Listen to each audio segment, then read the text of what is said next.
Okay, നമ്മളിപ്പം lung ക്യാൻസറിനെ പറ്റിയാണ് പഠിക്കാൻ പോകുന്നത്. ഈ ലങ് ക്യാൻസർ മെയിൻലി മെഡിസിനിലാണ് ചോദിച്ചിട്ടുള്ളത്. 2 essay ആയിട്ട് ചോദിച്ചിട്ടുണ്ട്. അപ്പോൾ ഇതിൻ്റെ മെയിനായിട്ട് പഠിക്കേണ്ടത് ആദ്യം റിസ്ക് ഫാക്ടർ പഠിക്കാം. റിസ്ക് ഫാക്ടർ എന്തുവാ? സ്മോക്കിങ് ഒരു റിസ്ക് ഫാക്ടറാണ്. സ്മോക്ക് ചെയ്യുന്ന ആൾക്ക് മാത്രമല്ല റിസ്ക്, തൊട്ടടുത്തിരിക്കുന്ന വലിക്കാത്ത പാവപ്പെട്ടവന് റിസ്ക് കിട്ടും. പാസീവ് സ്മോക്കിംഗ് എന്ന് പറയും. ഇനി ഒക്യുപ്പേഷണൽ ഏതൊക്കെയാണ് വരുന്നത്? ഒക്യുപ്പേഷനിൽ നമ്മൾ ലങ് ഡിസോർഡേഴ്സ് എന്നും പറഞ്ഞ് കുറച്ച് പഠിക്കും. ആസ്ബറ്റോസ്, നിക്കൽ, അതുപോലത്തുള്ള ഒക്യുപ്പേഷനിലും വരും. ഇനി എയർ പൊല്യൂഷനിൽ വരും. ഇൻഡോർ സ്മോക്കിൽ വരും. റേഡിയേഷൻ എക്സ്പോഷറിൽ വരും. പിന്നെ ക്രോണിക് ആയിട്ടുള്ള ലങ് ഡിസീസ് ഏതൊക്കെയാണ്? COPDക്കകത്ത് വരും, TBക്കകത്ത് വരും. ഇനി ഫാമിലി ഹിസ്റ്ററി ഉള്ളവർക്ക് വരും. പിന്നെ വൈറ്റമിൻ എ ഡെഫിഷ്യൻസിയിലും വരും. ഓക്കെ, അപ്പോൾ റിസ്ക് ഫാക്ടർ കഴിഞ്ഞ് സിമ്പിളാണ്, നമുക്ക് ആലോചിച്ച് ലോജിക്ക് ഉപയോഗിച്ച് എഴുതാവുന്നതേ ഉള്ളൂ. ഇനി ടൈപ്സ് എന്തൊക്കെയാണ്? സ്മോൾ സെല്ലുണ്ട്, നോൺ സ്മോൾ സെല്ലുണ്ട്. സ്മോൾ സെല്ലിൻ്റെ type simple, small cell carcinoma എന്ന് തന്നെ പറയും. നോൺ സ്മോൾ സെല്ലിനകത്താണ്, ഇവിടെ സ്മോൾ അല്ലേ, അപ്പോൾ ഇവിടെ എന്തായാലും ഒരു ലാർജ് വേണമല്ലോ. അപ്പോൾ ഇവിടെ ഒരു ലാർജ് സെൽ കാർസിനോമയുണ്ട്, പിന്നെ ഒരു സ്കോമസും അഡിനോ കാർസിനോമയുണ്ട്. അപ്പോൾ ഇതാണ് ടൈപ്സും കിട്ടിയ സ്മോളും നോൺ സ്മോളും അതിൻ്റെ സബും. ഭയങ്കര സിമ്പിളാണ്. ഇനി അടുത്തത് ക്ലിനിക്കൽ ഫീച്ചേഴ്സ് എന്ന് പറയുമ്പോൾ 4 തരമുണ്ട്. ഒന്ന് പ്രൈമറി ട്യൂമർ ഏതാ? ലങ്ങിൻ്റെ പ്രൈമറി കാരണം വരുന്നത് ഒന്ന്. ഇനി അടുത്തത് തൊറാക്സിലേക്ക് പോയി, ലങ് കടന്ന് തൊറാക്സിലേക്ക് പോയി, അപ്പോൾ അടുത്ത സ്പ്രെഡ്, അത് ക്ലിനിക്കൽ ഫീച്ചറായിട്ട് പറയും. ഇനി തൊറാക്സും കിടന്ന് എക്സ്ട്രാ തൊറാക്സ് മെറ്റ്സ് അടിച്ച്, അത് എക്സ്ട്രാ തൊറാസിക്ക്. പിന്നെ പാരാനിയോപ്ലാസ്റ്റിക്കും കൂടെ എഴുതിയ ക്ലിനിക്കൽ ഫീച്ചേഴ്സ് കംപ്ലീറ്റ് ആവും. അപ്പം പ്രൈമറി കാരണമുള്ളത് പറയാം. പ്രൈമറി കാരണമുള്ള എന്താ? ഒരു ലങ് പ്രൈമറി ആയിട്ട് എന്തൊക്കെ പ്രശ്നങ്ങൾ വരാം? ചുമ വരാം, ശ്വാസം മുട്ടൽ വരാം, സ്ട്രൈഡർ വരാം, വീസ് വരാം. ഓക്കെ, ചുമ, ഹീമോപ്റ്റൈസിസ് ഒക്കെ വരാം, വീസ്, സ്ട്രൈഡർ, ബ്രെത്ത്ലെസ്നെസ്, ഇവിടെ നെഞ്ചിലല്ലേ ഇരിക്കുന്ന ചെസ്റ്റ് പെയിൻ വരാം. ഓക്കെ, അപ്പോൾ പ്രൈമറിയുടെ നമ്മൾ എഴുതി വെച്ചു. ഇനി അടുത്തത് തൊറാക്സിലേക്ക് കടന്നു. തൊറാക്സിൽ എന്തൊക്കെയുണ്ട്? ട്രക്കിയയിലേക്ക് വന്നു. സ്ട്രൈഡർ, ഡിസ്നിയ വരും. ഇനി ലങ്സിൻ്റെ ചുറ്റിനും എന്തുവാ? പ്ലൂറയിലേക്ക് പോയി. 2 പ്ലൂറയുടെ അസുഖം പറഞ്ഞേ, പ്ലൂറൈറ്റിസും എഫ്യൂഷനും. ഇനി ലങ്സിൻ്റെ നടുക്കുള്ള ഹാർട്ടിൻ്റെ പെരികാർഡിയത്തിലേക്ക് പോയി.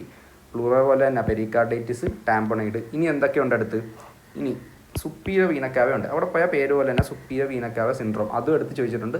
നമുക്ക് വേറെ വീഡിയോയിൽ പഠിക്കാം. ഇനി ഇവിടെ കുറച്ച് നെർവ്സൊക്കെ പോകുന്നുണ്ട്. ഏതാ? റെക്കറൻറ്റ് ലാരിഞ്ചൽ നെർവ് പോയാൽ ഹോസ്നെസ് വരും. ഫ്രെനിക്ക് എന്തിനാണത്? ഡയഫ്രം. ഫ്രെനിക്ക് പോയാൽ ഡയഫ്രമാറ്റിക് പാരാലിസിസ്. സിമ്പതറ്റിക് ഗാംഗ്ലിയ ഉണ്ട്, അത് പോയാൽ ഹോർണർ സിൻഡ്രോം. ഇനി എൻ്റെ പുറകെ കൂടെ ഈസോഫാഗസ് പോകുന്നുണ്ട്. ഈസോഫാഗസിൽ കൂടെ പോയാൽ എന്താ? ഇറക്കാൻ പറ്റുന്നില്ല, ഡിസ്ഫേജിയ. ഇനി ചെസ്റ്റ് വാൾ, റിബ്സ് ഭയങ്കര പെയിനായിരിക്കും, ഫ്രാക്ചർ വരെ വരാം. ഇനി മേളിലാണെങ്കിൽ പാൻകോസ് സിൻഡ്രോം എന്ന് പറയും, അത് വേറൊരു ചോദ്യം, അത് പിന്നെ പഠിക്കാം.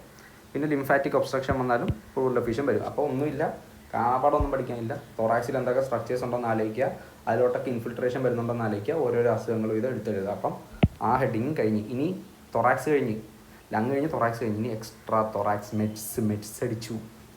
ബ്രെയിനിൽ മെറ്റ്സ് അടിച്ചു. സീഷർ, ഹെഡേക്ക്, തലവേദന, ഹെഡേക്ക്, വൊമിറ്റിങ്, സീഷർ, ബോണിലേക്ക് അടിച്ചു, വല്ലാത്ത വേദന, ബോൺ പെയിൻ, ഫ്രാക്ചർ. ലിവറിലേക്ക് അടിച്ച ജോണ്ടിസ്, വെയിറ്റ് ലോസ്. അഡ്രീനലിലേക്ക് അടിച്ച അഡിസൻസ്. ഇനി ലിംഫ് നോഡ്സിലേക്കൊക്കെ വന്നു, ലിംഫഡിനോപ്പതി, വലുതാവുന്നു, പതി. ഇനി ബോൺമാരോയ്ക്കകത്തും കൂടെ വന്നാൽ സൈറ്റോപീനിയ വരും. ഇനി പാരാനിയോപ്ലാസ്റ്റിക് ഇച്ചിരി കാണാപ്പാടം പഠിച്ചു കിട്ടത്തുള്ളൂ കേട്ടോ. ജനറൽ വന്നാൽ എന്താ?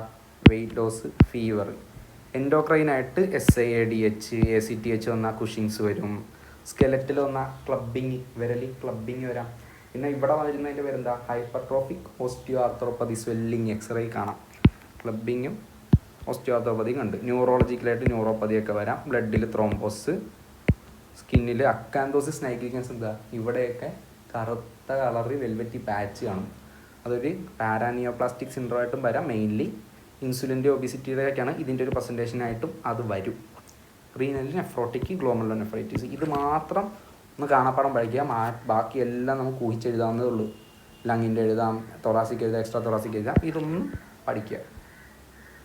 ഇൻവെസ്റ്റിഗേഷൻ, ഏതൊരു CA ക്യാൻസർ നമ്മൾ സസ്പെക്റ്റ് ചെയ്താലും റേഡിയോളജിക്കലി ബയോപ്സി, ഇത് രണ്ടും ഇമ്പോർട്ടൻ്റ്. റേഡിയോളജിക്കൽ അങ്ങല്ലേ എന്തെടുക്കും, ചെസ്റ്റ് എക്സ്റേ എടുക്കാം.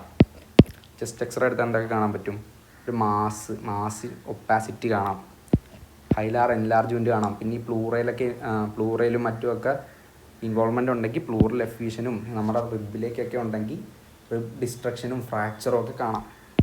ഇനി എനിക്ക് ചെസ്റ്റ് എക്സ്റേ മാത്രം പോരാ, കുറച്ചും കൂടെ കാണണം, എന്നാൽ സി ടി എടുക്കാം. ഇനി മെറ്റ്സ് അടിച്ചിട്ടുണ്ടെങ്കിൽ പെറ്റ് സി ടി എടുക്കാം.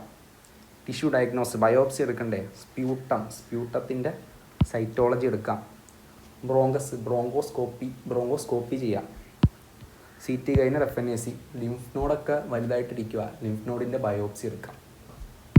ഓക്കെ, ഇതെല്ലാം ആലോചിച്ച് ചെയ്താൽ മതി, കാണാപ്പാടം പഠിക്കണ്ട. ഇനി മെറ്റ്സ് അടിച്ചിട്ടുണ്ട്, മെറ്റ്സിൻ്റെ വർക്കപ്പ് ചെയ്യണ്ടേ, അബ്ഡോമിനിലേക്ക് മെറ്റ്സ് പോയെന്നറിയാൻ വേണ്ടി USG അബ്ഡോമൻ എടുക്കാം. ബോണിലേക്ക് മെറ്റ്സ് പോയിട്ടുണ്ടോയെന്നറിയാൻ വേണ്ടി ബോൺ സ്കാൻ എടുക്കാം. ബോൺ മാരോ ബയോപ്സി ചെയ്യാം. ബ്രെയിനിലേക്ക് പോയിട്ടുണ്ടോയെന്നറിയാൻ വേണ്ടി ബ്രെയിനിൻ്റെ MRIയും CTയും എടുക്കാം. പിന്നെ അതർ ടെസ്റ്റ് സാധാ പോലെ തന്നെ CBC, LFT ഒക്കെ എടുത്താൽ ഈ ലിവറിലൊക്കെ ഉണ്ടെങ്കിൽ ജോണ്ടിസ് കാണാം. LFTക്കകത്ത് ജോണ്ടിസിൻ്റെ സയൻസ് കാണാം. Molecular testing, immunohistochemistry.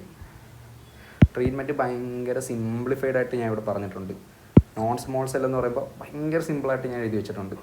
1, 2, 3, 4 എന്നും പറഞ്ഞ് സ്റ്റേജ് ഇരിക്കുക. 1 ആണെങ്കിൽ മെയിൻലി സർജറി ആയിരിക്കും. 2 ആണെങ്കിൽ സർജറിയുടെ കൂടെ നമ്മളൊരു അഡ്ജുവൻ്റ് ആയിട്ട് കീമോതെറാപ്പിയും കൂടെ കൊടുക്കും. 3 ആണെങ്കിൽ സർജറി എന്ന് പറയുന്ന ഒരു ഓപ്ഷൻ നമുക്ക് കൈവിട്ട് പോകാം. അപ്പോൾ അതുകൊണ്ട് റേഡിയോയും കീമോയും കൊടുക്കും. പറ്റുമെങ്കിൽ നമ്മൾ സർജറിയും കൂടെ ചെയ്യും. 4 എന്ന് പറഞ്ഞാൽ ഫുള്ള് സിസ്റ്റമിക് ആയിട്ട് കീമോതെറാപ്പി. അതാണ് നോൺ സ്മോൾ സെൽ, സിമ്പിളാണ്. 1 ആണെങ്കിൽ സർജറി, 2 ആണെങ്കിൽ സർജറി പ്ലസ് കീമോ, 3 ആണെങ്കിൽ സർജറി വിട്ടു കീമോ റേഡിയേഷൻ, 4 ആണെങ്കിൽ കീമോ. ഇനി സ്മോൾ സെല്ലിനകത്ത് ഇതുപോലെ തന്നെ കീമോതെറാപ്പിയും റേഡിയോ തെറാപ്പിയാണ് main treatment. Okay, thank U.